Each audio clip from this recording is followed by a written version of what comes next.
Here is something that almost nobody talks about.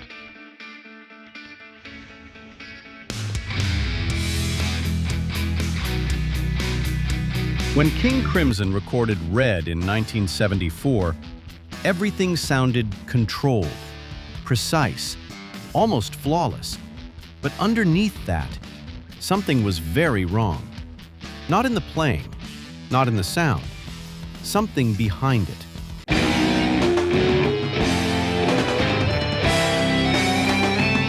And the strange thing is, once you notice it, you cannot unhear it. King Crimson was something which, if you wanted to be rich and famous, it kind of wasn't the best band in town. On the other hand, you would have opportunities to experiment with a way of living your life and playing your instrument and working with others and playing music to people that presented opportunities you would not get if you worked by the book. Every note on that album, every guitar line, every rhythm, every fragile melody feels deliberate, almost like it is pointing somewhere, but not forward. Let's go back. By 1974, King Crimson should have been untouchable. The lineup was ferocious. Robert Fripp on guitar, John Wetton, bass, vocals, Bill Bruford on drums, David Cross, violin and keys. By every measure that matters in rock and roll, King Crimson was winning. But Robert Fripp was disappearing inside himself. Here is what the schedule actually looked like. From January 1974 through to the first day of recording, the band made an album, toured Europe, toured America, twice, with one full day off. One full day. And it was in this state, exhausted, hollowed out, running on something close to fumes, that Fripp arrived to record what would become one of the most important albums in rock. In an interview with Melody Maker in October 1974, he said, and I want you to hear this carefully, getting on stage and having to fight the aggression of 5,000 people to beat them down to the point that they're listening, the band became very adept at going on stage and smacking straight through, but at the expense of creating something of a higher nature. That phrase, a higher nature, remember it. He was being pulled somewhere else entirely. He had been reading G.I. Gurdjieff, the mystic philosopher whose ideas about conscious self-development had been spreading through European intellectual circles for decades. And he had encountered a man named J.G. Bennett, one of Gurdjieff's most devoted students, who was running an esoteric school out of a country house in Gloucestershire, England. The school was called the International Academy for Continuous Education. The house was called Sherborne. Fripp had attended a talk Bennett gave at the Friends Meeting House on the Marylebone Road in London, and afterwards he introduced himself. Bennett was going a little deaf by then. He asked Fripp to repeat his name, and the last thing Bennett ever said to Fripp before turning to leave, I shall remember you. Bennett died a few weeks later, but those words stayed with Fripp. They stayed with him through every tour, every recording session, every night of fighting audience aggression from a stage. Gurdjieff's central idea was this: most humans live mechanically, unconsciously, driven by habit and reaction, never truly awake. And Fripp had come to believe that rock music, the touring, the industry, the sheer machine of it, had become exactly that: mechanical, unconscious, a trap. So before a single note was tracked for Red, before the tape even rolled, Fripp had privately concluded the rest of the band did not know. And here is a detail that makes it even darker. David Cross, the violinist, the keyboardist, who had been a full member of King Crimson, was fired the day before sessions began, July 7, 1974. He was told, You are no longer in the band. Recording starts tomorrow.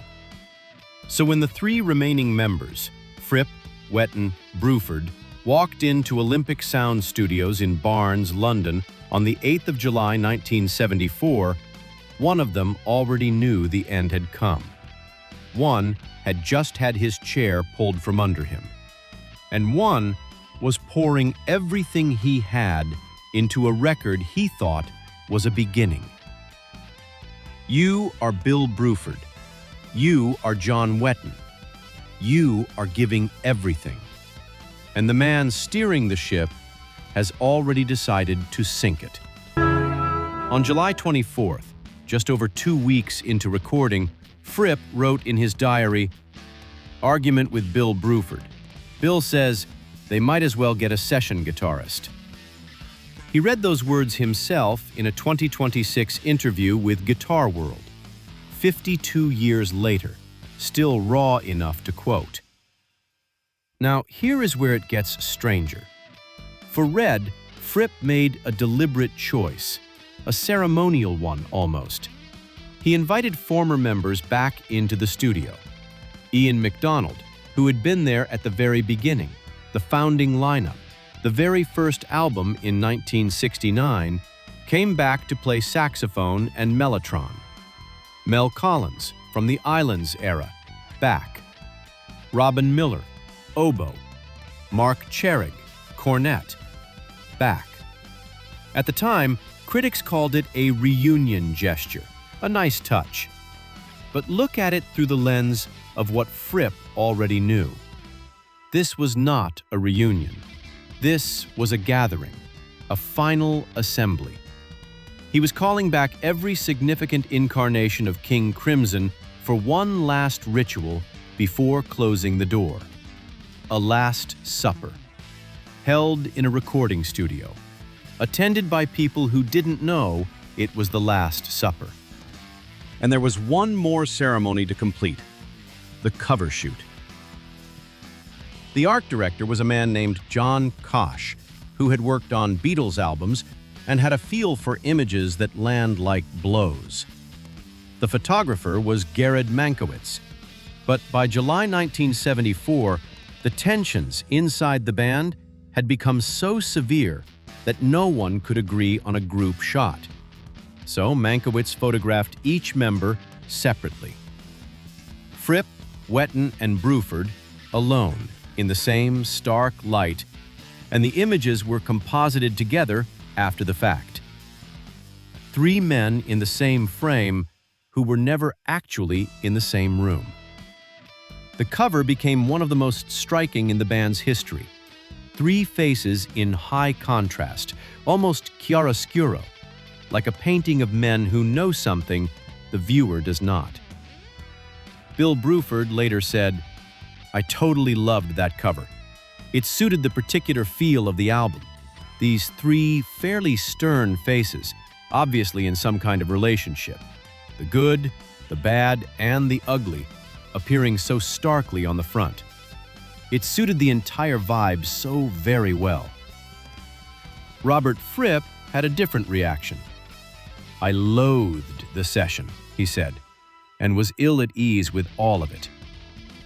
2 men, same photograph, opposite feelings. That, in miniature, is the story of Red, and the music new. The album opens with the title track, Red, and it gives you nothing. No introduction, no warmth, no grace period. Just a single, massive guitar riff that sounds like something ancient and collapsing at the same time. No vocals, no explanation. Just the sound of something that has decided it is done being careful. The album was recorded to 16-track tape, engineered by George Chiance, who had worked with the band before. Self-produced, no outside filter. Just the band and whatever Fripp needed to say. One more Red nightmare is anxiety made physical. Wetton's vocals ride over a groove that never quite resolves, that keeps threatening to fly apart. Fallen Angel sits in the middle of the record like a bruise. Wetton wrote it about a friend who had died. In isolation, it is a gorgeous, melancholic song. In the context of what this album actually is, it becomes something else. A lament. Not just for one person, for something larger. Something ending. And then there is Providence, a live improvisation, recorded on stage on June 30th, 1974 in Providence, Rhode Island. Unedited, raw, slightly uncomfortable to listen to. Fripp dropped it into the middle of a studio record not because it was polished, because it was real. A document, a piece of unguarded truth dropped without warning into an album full of calculated intention. But everything builds toward the last track. Starless, 12.5 minutes. Here is something you may not know. Starless was not originally written for Red. It had been developed through live performance across the 1974 tours, played and refined night after night in front of audiences who were watching Fripp mentally leave the room even as he played it. By the time the band took it into the studio, they had been living with that song for the better part of a year. It had accumulated something, some weight, some meaning that went beyond what its notes said. It begins almost gently, a melody so achingly beautiful it seems out of place on this record, like a clear morning on the last day of something. Wetton's voice, hushed, resigned. Sundown, dazzling day. The melody circles, returns, settles. And then the middle section arrives. The band locks into a repeating rhythmic motif, a bass pattern, 2 notes, over and over, for minutes. It builds, slowly, patiently, layer by layer, the tension coiling, building to something almost unbearable. And then, it erupts. The opening melody returns, but now at full force. Horns, guitars, everything. And it hits you like a wave you have been watching build from a mile away. Then it ends. Silence. Fripp has spoken about Starless in terms of finality, about thresholds, about the experience of ending. Whether you hear it spiritually, philosophically, or simply as music, the function it serves on this record is unmistakable. It is a goodbye. Now let's talk about what the world made of it. Red was released on October 6, 1974, on Island Records in the UK, on Atlantic in the United States. And it did not go where you might expect. In the UK, it reached number 45 on the albums chart, spent 1 week there. 1. Every previous King Crimson studio album had reached the top 30. Red dropped below all of them. In America, number 66 on the Billboard 200. The reason, in part, Island Records had almost no interest in promoting a band that had already announced it was over. There was no tour, no interviews, no campaign. The album arrived in stores like a letter slipped under a door in the middle of the night.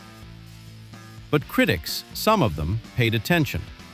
Robert Christgau, one of the most respected music critics in America at the time, called Red grand, powerful, grating, and surprisingly lyrical.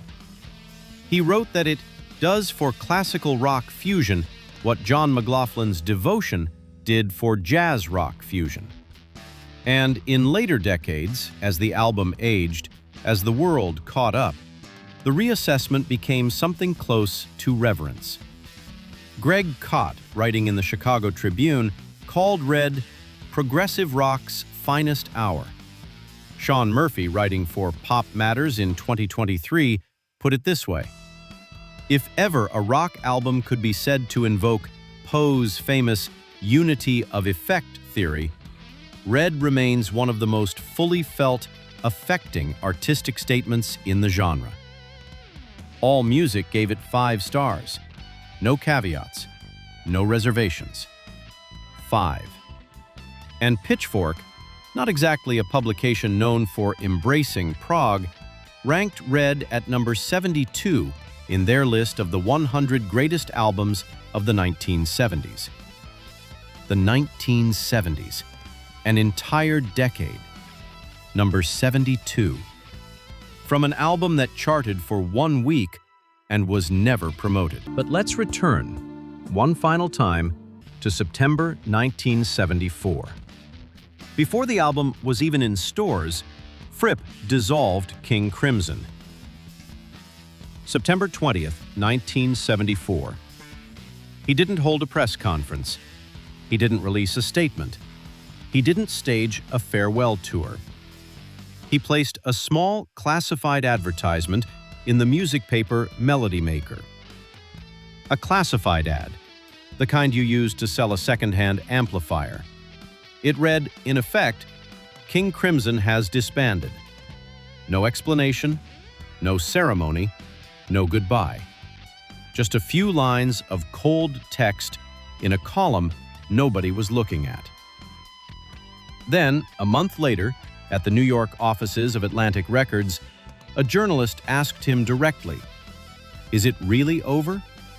And Fripp said, "King Crimson is completely over, forever and ever." He wasn't being dramatic. He had already planned what came next. He traveled to Gloucestershire, to Bennett's School at Sherborne House, and enrolled in a 10-month residential course in conscious self-development. Robert Fripp, guitarist, one of the most technically gifted musicians of his generation, went to study how to be awake. He walked away from the music industry almost entirely for years. Bill Bruford, who had lived through all of it, once described Fripp as 1 part Joseph Stalin, 1 part Mahatma Gandhi, and 1 part the Marquis de Sade. He meant it. And he meant it as a compliment. And he probably also didn't mean it as a compliment.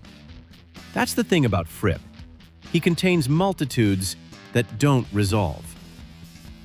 Years later, decades later, Fripp was asked about the reaction to the album, the coldness of the reception, the indifference of the industry, the short chart run. And he said in a 2026 interview, "I would have stayed as an estate agent in Wimborne, Dorset, if I had known the grief that was coming my way. I would have stayed in real estate." That is a man who has made peace with something, who has decided that the grief was worth it, who knows what he made, and knows that the world eventually caught up. Here is what I want you to sit with. Red exists in a category almost no other album occupies. It was not made by a band falling apart. It was not made in chaos or despair or confusion, or at least not only those things. It was made with full, cold-eyed intention by a man who had already decided what came next, who used the recording process as a kind of structured farewell, and who encoded that farewell so deeply into the music that it took decades for most people to understand what they were actually hearing. Every time someone hears Starless for the first time and feels that thing, that enormous, heavy, aching thing in the closing minutes, they are feeling the emotional weight of a decision that had already been made before the tape rolled. They are feeling the grief of a man saying goodbye to something he built, that he loved, that he chose to end before it could become something lesser. 3 faces on a cover, photographed separately, composited into a unity that never actually existed. 1 week on the chart. No tour, no promotion, a classified ad for a goodbye. And yet, here we are, 50 years later, talking about it. Because that is what happens when something is made with complete honesty, with nothing left to protect, by someone who has already let go. Red is not just a great album. It is a sealed letter, written to the future by someone who knew the envelope would be closed before anyone ever read it. And now, you've read it.